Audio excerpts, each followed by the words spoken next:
और तीसरी आवाज आती थी कि क्या इस क्षेत्र में भी सेंट्रल स्कूल बन सकता है। आज जब मैं आपके सामने बैठा हूं, मैं अपनी नॉर्थ ईस्ट दिल्ली से तीसरी बार प्रत्याशी के रूप में हमारे विश्वमान्य नेता, दुनिया की आशा और विश्वास के केंद्र, भारत की आकांक्षाओं के जो सबसे बड़े पैरोकार हैं, उन्होंने जो मौका दिया है हमारे राष्ट्रीय अध्यक्ष जेपी नड्डा जी ने, मैंने पहले 5 साल में ही सिग्नेचर ब्रिज बना करके ही मैं लोगों से मत मांगने गया और तभी एक शुरुआत हो गई थी हमारे क्षेत्र को डीकंजेस्ट करने के लिए, ट्रैफिक कंजेशन से। आज उसके मैक्सिमम कार्य जो हमारे नॉर्थ ईस्ट दिल्ली को, आज जब आप यहाँ कनाट प्लेस के पास पंत मार्ग में बैठे हैं तो यहाँ से दिल्ली के किसी लोकसभा में नई दिल्ली छोड़ के जल्दी से जल्दी जाना होगा तो अब आपको नॉर्थ ईस्ट दिल्ली दूर नहीं होगा, बहुत पास है। मैंने सिग्नेचर ब्रिज बना के दिया। हमने पहली बार मेट्रो हमारे क्षेत्र में, हम ही उसमें बैठ के आए सांसद के रूप में। हमारी लोकसभा में मेट्रो नहीं थी। रेलवे स्टेशन रेल की गाड़ी जाती थी लेकिन रेलवे स्टेशन नहीं होता था। आज मीत नगर सबौली हॉल्ट से स्टेशन बनने की ओर अग्रसर है, 6-6 गाड़ियां रुकती हैं। हमारे क्षेत्र में अब दिल्ली का सबसे सुंदर रिवर फ्रंट बन के तैयार हो रहा है। हमारा टारगेट 12 झीलों के साथ का था, 5 झील तैयार है। हम अगले 100 दिन में उसको पूरा करके लोगों को देने वाले हैं। हमारा 709 भी जो हमारे क्षेत्र के शास्त्री नगर से अक्षरधाम जाना हो, शास्त्री नगर से खजुरी जाना हो, करावल नगर जाना हो, शामली, बागपत, सहारनपुर, हरिद्वार या फिर आपको देहरादून जाना हो, दिल्ली से देहरादून की दूरी 2.5 घंटे करने वाली सड़क, उसको हम लोग जून के फर्स्ट वीक में ट्रैफिक के लिए खोल रहे हैं। अभी हमने उस पर गाड़ी भी दौड़ाई कुछ दिन मीडिया के साथ। हमारा मेट्रो का 4था फेज जिसमें लोकल गवर्नमेंट सहयोग करने को तैयार नहीं है, वो हम अगले 6 महीने में दे देंगे। हम लोग बड़े ही खुशनसीब हैं कि हमारे क्षेत्र में एक सेंट्रल स्कूल की जगह 3 सेंट्रल स्कूल पास हुआ है। हमने एक सेंट्रल स्कूल का भवन भी लोकार्पण कर दिया है। अब हमारे सामने जो अगले 100 दिन की चुनौती है, हम उस पे सिर्फ बात करेंगे, उसी पे हमारे राष्ट्रीय राजमार्ग 709 भी का निर्माण कर पूरा कर जनता को समर्पित करना हमारा 100 दिन का कार्य होगा। यमुना रिवर फ्रंट का बचा हुआ कार्य पूरा करके देना हमारा समर्पण होगा। मुकुंदपुर बुराड़ी में 33 एकड़ में खेल का मैदान और पार्क बना के देना हमारा अगला 6 महीने का कार्य है। हमारे दिलशाद गार्डन में बन रहे ओपन स्टडी सेंटर को छात्र छात्राओं के लिए लोकार्पित करना अगले 100 दिन का काम है। आफ्टर इलेक्शन जगतपुरी विस्तार में 2000 लोगों के बैठने का उत्सव पंडाल बनाना हमारा अगले 6 महीने का कार्य है।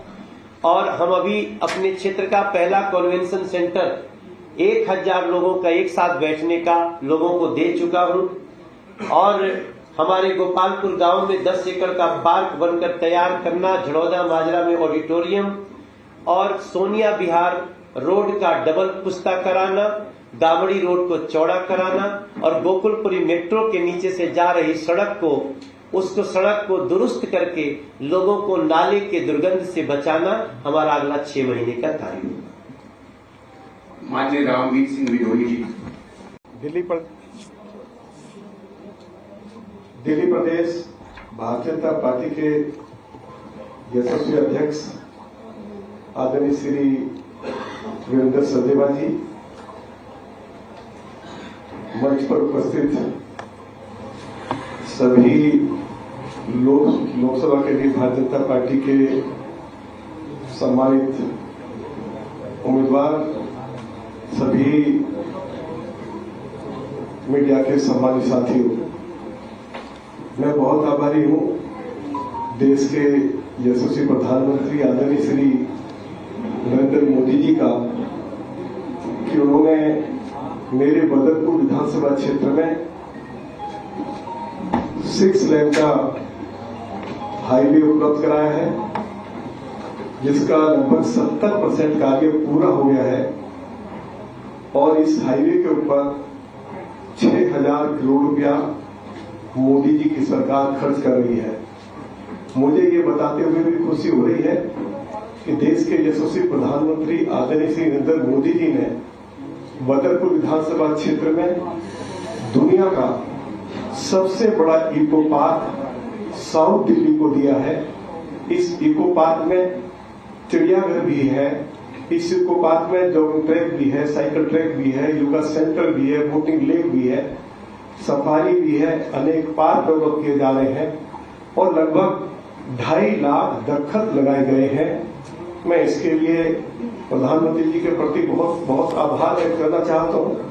उन्होंने मीठापुर चौक पर फ्लाईओवर भी दिया है और आगरा कैनाल, गुड़गांव कैनाल के ऊपर जो अंग्रेज के समय के पुल थे, उन पुलों के स्थान पर नए पुल बनाए जाए, उसकी व्यवस्था भी की है। जहां तक अन्य समस्याओं की बात है, मैं आप सभी को जानकारी देना चाहता हूं कि फिर फेज में बदरपुर विधानसभा क्षेत्र को मेट्रो से जोड़ने का फैसला मोदी जी की सरकार ने ले लिया है। साउथ दिल्ली पार्लियामेंट सीट के जो अन्य क्षेत्र हैं जो मेट्रो के साथ नहीं जोड़े गए हैं, उनको मेट्रो के साथ जोड़ा जाएगा। दिल्ली के गांवों की जो एक्सटेंडेड आबादी है, लाल डोले के बाहर की जो आबादी है, उसको नियमित किया जाएगा और एक्सटेंडेड आबादी में जो सरकारी जमीन खाली पड़ी है, उस जमीन के ऊपर स्कूल, कॉलेज, हॉस्पिटल, डिस्पेंसरी, ब्रांचर, पार्क आदि विकसित किए जाएंगे। मेरे साउथ दिल्ली पार्लियामेंट सीट में संगम विहार है, छतरपुर विधानसभा है और देवरी विधानसभा है। इसमें ट्रैफिक की जो व्यवस्था है वह पूरी तरह से अस्त व्यस्त हुई पड़ी हुई है और मैं आज मीडिया के सामने ये एश्योर कर रहा हूं आपके माध्यम से अपने सभी सम्मानित मतदाताओं को कि मास्टर प्लान की जो रोड्स हैं जो किन्हीं कारणों से नहीं बनी, उन रोड्स को बनाया जाएगा, रोड्स भी बनेगी और जहां आवश्यकता होगी, जैसे मांडी जौनापुर रोड है, छतरपुर रोड है, संगम विहार की सड़कें हैं, यदि एलिवेटेड रोड भी बनाने की आवश्यकता होगी तो एलिवेटेड रोड बनाई जाएंगी, जिससे कि ट्रैफिक की व्यवस्था क्षेत्र में ठीक ठाक हो सके। इसी के साथ साथ दिल्ली के अंदर लगभग 69 ऐसी अनऑथराइज्ड कॉलोनीज है जिनके बारे में ये कहा गया है कि इन कॉलोनियों में अमीर लोग रहते हैं।